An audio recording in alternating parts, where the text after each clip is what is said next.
Head over to AJ, picking up proposal writing tips from 3 very talented news writers, editor, and professionals. Nick Owchar, Bruce Rosenstein, and Tim Lynch. They offer new insights for proposal writing. Hello, AJ.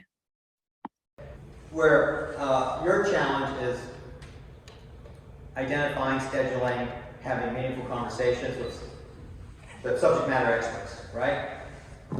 Who else has to do that all the time? Journalists. Okay, so we have a handful of journalists in the room. And so the first question is, can you just describe the basic process you took when conducting research and essentially developing the story thesis for whatever article you were responsible at that time? I think my more unique experience for this first question is as when I was a reference librarian, both in the library and then later on, in my last 6 years there, embedded in the newsroom. So there is that, reporters come, whether they were a daily deadline or not, and would come to us and say, this is what I have to do. This is the time I have to do it. These are some of the things I need, but they also need to talk, it's called a reference interview, where you need to sort of talk it out and decide what it is they really want. This was sort of referenced earlier, I forget whose talk today, that people don't always tell you what they really need. They kind of go off into other tangents that are not helpful. So you have to kind of draw them in, and that's what we did with the reporters and the editors of USA Today. So we could go off and get that information, and that we would be very sensitive to their deadlines. And then if that meant trading requests amongst the librarians, then we would do that. So whatever it would be, and then kind of having various plan Bs. Well, if you're looking for an expert, and that expert is unavailable, because again, if it's something for the next day's paper, then you need other people. And how are you going to find those other people? And one other thing that I'll mention is that you don't want to reinvent the wheel. So one of the things that you're doing is, well, has anybody else done this? It sounded like a good idea to the reporter or to the editor, but maybe this has already been done. And USA Today is a national and actually international. So you don't want to really be doing things that other people have already done, or at least in that way. So I think I'll stop from there. Yeah. Thank you, Bruce. Tim? I'll be aware of the time, though. I can't resist 2 quick observations. You can always tell the writers from the editors, debonair, sophisticated, coat and tie editors. I know where I put that t-shirt when I dressed up today. And then second is, you saw the walking stick, and Nick bailed me out. He's bailed me out in many ways professionally. And that is humility, because I used to be the young buck, and now I'm the guy getting the hand up. But I want to apply that today. I don't know your world well. I know my world pretty well, so let's go over that. So any advice I offer or any observations, it's often with humility, because it might not apply to what you do. So I want to throw that out. So at the Times, it's a huge division. Back in the day, it was a huge division of labor, right? And they could swarm a story if it was breaking news, a lot of resources. But as an editor, what you do, you came in, you knew what the general story was. You didn't see the story move yet. It might not move until half an hour before deadline. So what you do is you gather all the string you can. Many editors or some editors are specialists, many are generalists. In your work, I'm guessing that you're specialists to the degree that you know a lot more about your industries than I could ever. You've forgotten more than I'll ever know. But you're also taking on assignments that might be brand new to you because it's a new client.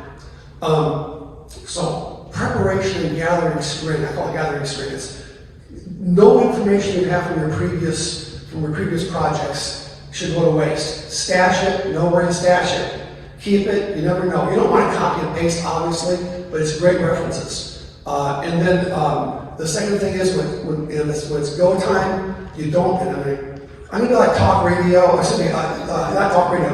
Like top 40 music. I'm gonna have 4 songs. I'm gonna sing them over and over in this. So it's gather your string, know your audience, chapter your work, and be creatively disruptive. This first one's about gathering string. I'll leave it at that. That was really good. What he said. So I was just going to add to that. So yeah, I was at the Times as well. I was on the features floor while Tim was on the hard news floor. And I can talk about my experience. I was the deputy editor of the books, coverage, and all the literary and publishing stuff. So the more, hoity-toity intellectual side, where you had to deal with a lot of outside experts constantly, on a constant basis, and try to make sure that they were coherent and understandable to a general audience. So there was a lot there I can share. But I was just going to say about the process. I've also done a lot of writing, and so if I was given something on a really tight deadline to do, generally my first instinct after identifying a few possible experts to talk to me, after reaching out to arrange for interviews with them and telling them how urgently I needed to talk to them, what I would usually do is look at that awful blank screen, and I would start throwing stuff on it. I would actually start writing my draft before I knew what I was writing about, if that makes sense. I would actually draft a tentative thesis as well. If I was assigned this by someone and it wasn't coming from me naturally, I would talk to that assigned editor and try to have as in-depth a conversation as I could, just to get what their expectations were, what their assumptions were, what their understanding of the topic was, because they're kind of going to help lead me into the areas that are most important. Then I would look around and see if there's anything on a similar topic that had been written, read up, do a fast read. If I had to get something done the same day, this all happened very fast. But I would just throw down a draft, and the reason for doing that isn't necessarily that anything that you have there is right, but it takes away a little bit of the panic, and it also helps with your strategy and the way that you're going to plan. It sometimes helps you when you look at what you already know about the topic in terms of what you're going to need from those experts when you get them on the phone. Because the last thing you want to do when you get an expert on the phone is just give them a wide-ranging, they can go anywhere they want. You want to keep them very directed, very specific. You want to have very specific things that you want them to give you. And so sometimes drafting that in advance, even if it's going to change later, is a way to help you with that process. Great, thank you, Nick. The next question is, as I mentioned, many of the individuals here in the audience have some difficulties trying to get the attention of subject matter experts and then conducting a meaningful interview with them. Did you have any particular strategies that you had to kind of think through that were successful for you when interviewing subject matter experts? You were perhaps the most ultimate interviewer of a subject matter expert, Peter Drucker. But why don't we go ahead and kind of just talk a bit about strategies for when you conduct interviews. So Peter Drucker was, for those of you who don't know him, just this absolutely huge person in the world. He was was awarded the Presidential Medal of Freedom, which is the highest civilian honor in the country. Lived to be 95 to 2005. So I interviewed him for both USA Today and for my books. So there, just to use that as an example, for when I interviewed him for USA Today, it wasn't a cover story, which those are the kind of longer stories, but it was a pretty darn long story for USA Today in terms of word length standards. And I interviewed him here in Los Angeles at the Westin Bonaventure Hotel, and he was doing the keynote for the Special Library Association, which is the library association that I'm a part of. And he was 92 years old, and he was giving a keynote at 9:30 the next morning, and I interviewed him for 4 hours the night before. It was just an incredible experience. So I had questions prepared for him, but I also had other questions in case he wanted to do, other things. But it was this incredible experience. But, I was taping it. I had to make sure that he was saying things that, this was during this is 2002, so it was during like the Enron, all the corporate scandals. So my editor said, well, if you can do a longer story if you can get him talking about the corporate scandals. And God bless him, he did. So we had to kind of keep it to that sort of thing. And if he went, there were things that I wanted to know, but I really couldn't delve into that because it was from the story. However, that's when I decided to write my book. So then I could get into those other matters. Great, thank you, Bruce. Tim? First, if you haven't read about Peter Drucker, one of his books, I highly recommend it. I came to CGU and I read the book initially because I had to, and it's timeless. His strategy and thinking. So it's highly recommend. Read one of his books. Highly recommend it. He didn't pay me to say that.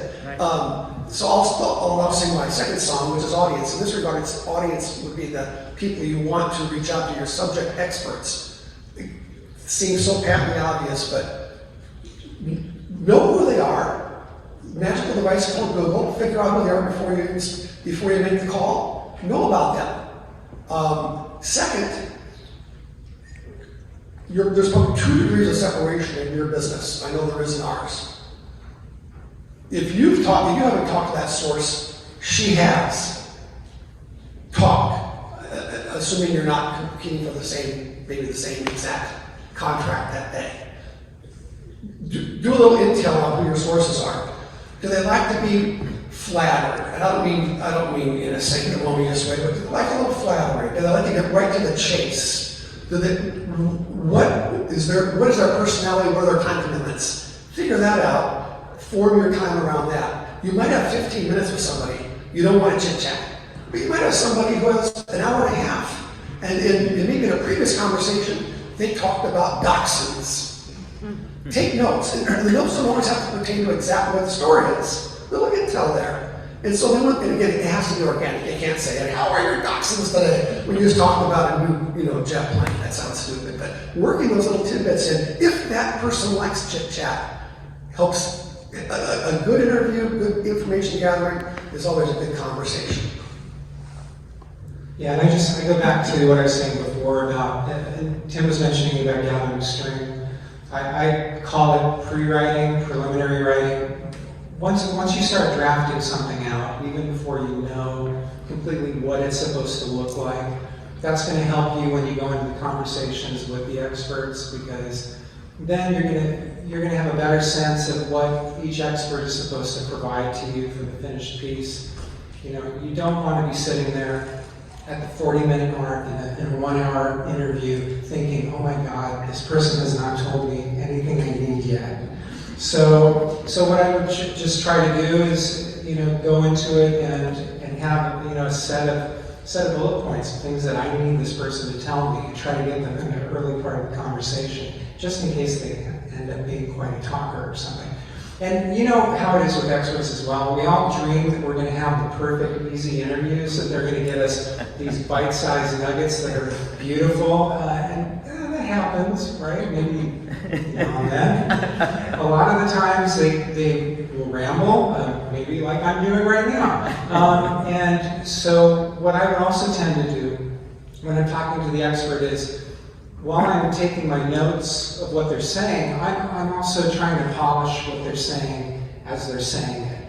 And then I'm reading it back to them to say, is this what you were trying to tell me? That's just kind of a time-saving device, because I don't want to have to go back an hour before deadline and try to get their approval on something that I'm quoting them with, and then suddenly they're not reachable. So I try to take care of all of it during the interview process as much as I can.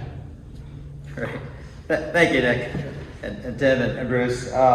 Next question is more around the management of the process, the workflow.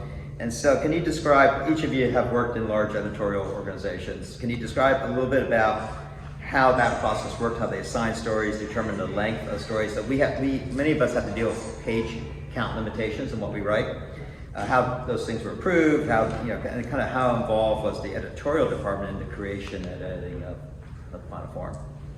Very interestingly, to me anyway, really, as I think about this more, we're a quarterly journal, but there are tons of deadlines, there's tons of things to do every day, and I'm really coordinating all that.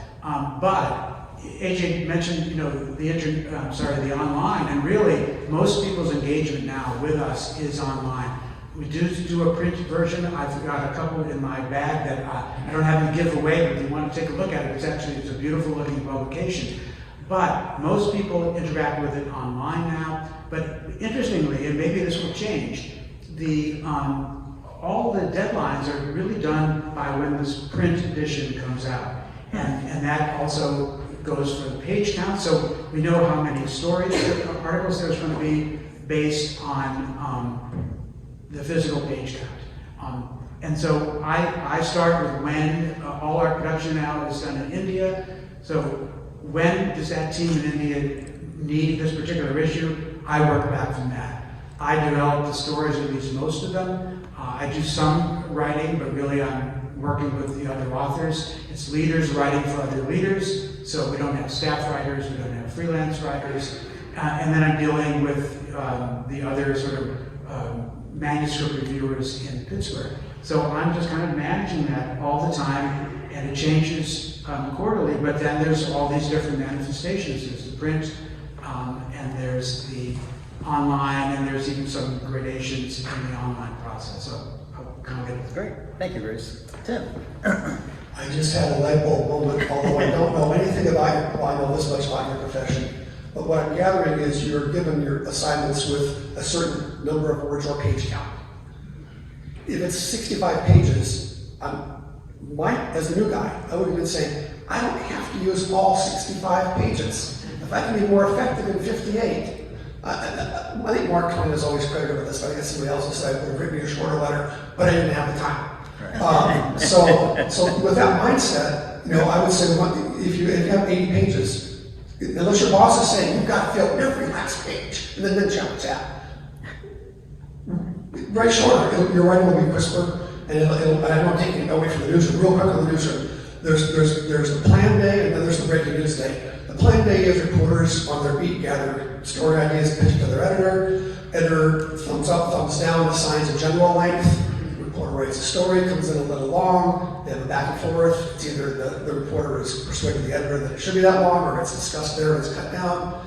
Then it makes its way onto the page, or if the reporter does what's we call writing it to the front page, it's so well written, it can get moved up to the news section.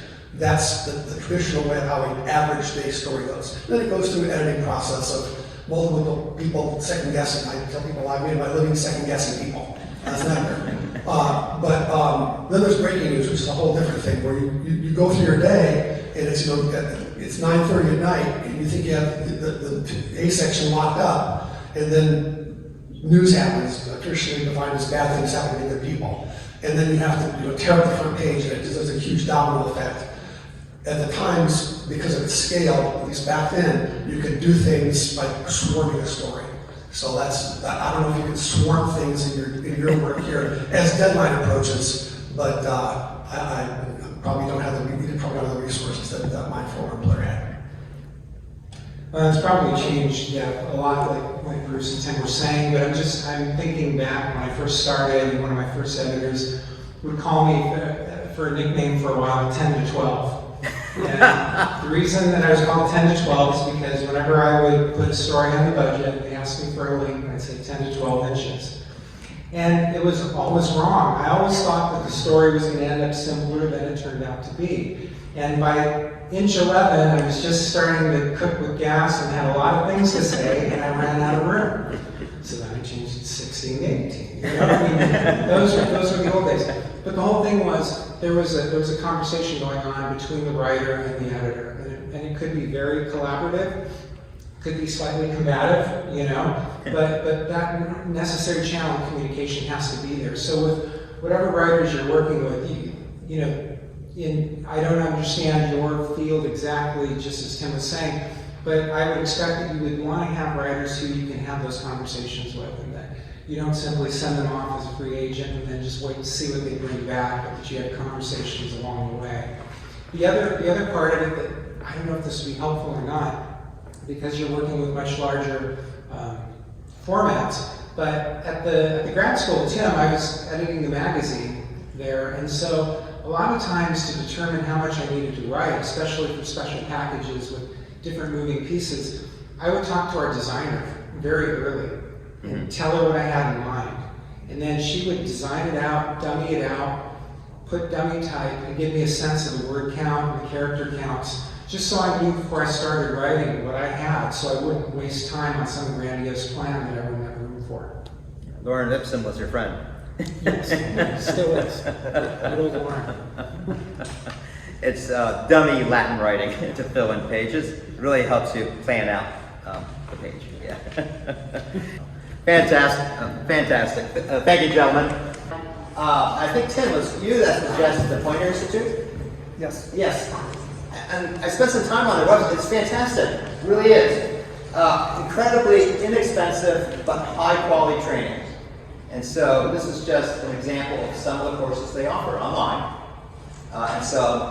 Interviewing techniques, editing, just the fundamentals, how to bring empathy to your stories, things like that. So really highly recommend you go to the Cornell Institute website. Lots of great resources there, particularly training. Let's give these gentlemen a big hand.